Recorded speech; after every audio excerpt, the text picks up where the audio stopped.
আজকে মা বাবার সাথে ভালো আচরণ এখন আর বেশি দেখা যায় না, অনেক পরিবার থেকে এটা উঠে গেছে।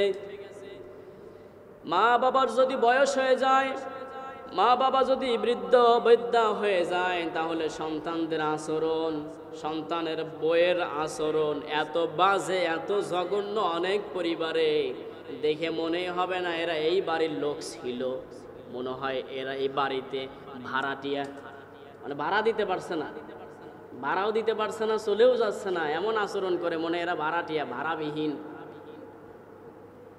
আমার বন্ধুগণ, উত্তম আচরণ সবচাইতে বেশি করা লাগবে মা বাবার সাথে। ছোট্টবেলায় একটা গল্প পড়েছিলাম, এক পরিবারে মা বাবা আর একটা তাদের সন্তান ছিল, নাম রতন।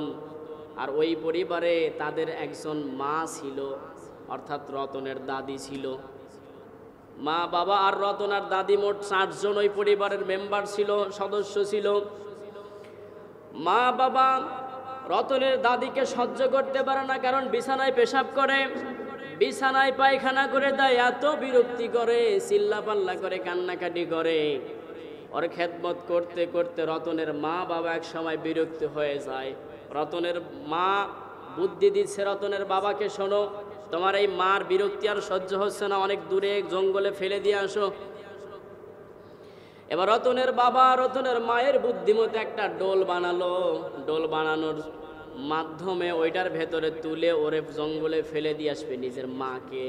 এই সিদ্ধান্ত যখন নিল, ছোট্ট বালক রতন দেখছিল তার বাবা ডোল বানাচ্ছে। জিজ্ঞাসা করছে, বাবা এটা দিয়ে কি হবে? বলে, তোমার দাদি খুব বিরক্ত করে, বিছানায় পেশাব পায়খানা করে, চিল্লাপাল্লা করে, সারা দিন রাত আমরা ঘুমাতে পারি না, জঙ্গলে ফেলে দিয়ে আসবো এই ডুলিতে করে।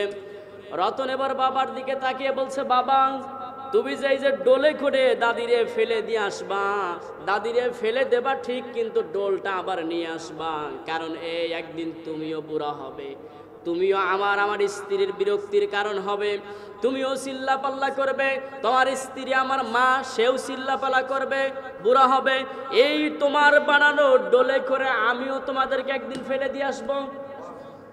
রতনের বাবা রতনের কথা শোনার পরে ফ্যাল করে রতনের দিকে তাকিয়ে বলছে, বাবা আমার ভুল হয়ে গেছে, বুঝতে পারি নাই, আজকে আমি যদি আমার মাকে ফেলে দেই, কালকে তুমিও আমারে ফেলে দিবা।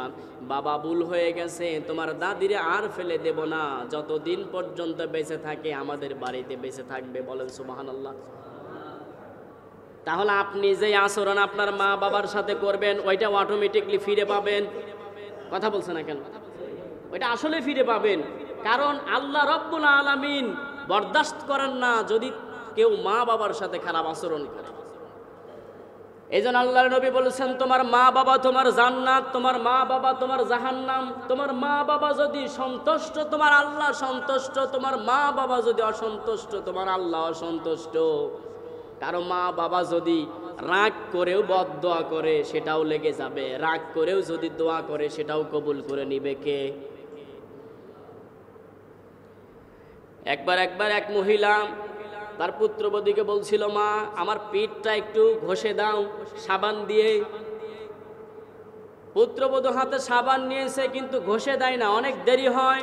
শাশুড়ি জিজ্ঞাসা করছে, বৌমা তোমারে বললাম আমার পিঠটা একটু ডলে দিতে, ঘষে দিতে, এত সময় লাগে কেন? পুত্রবধূ বলছে, মা আমি তো ঘষে দিতেই চাই, হাত তুলি ওঠে না, শুধু ওঠে পাও।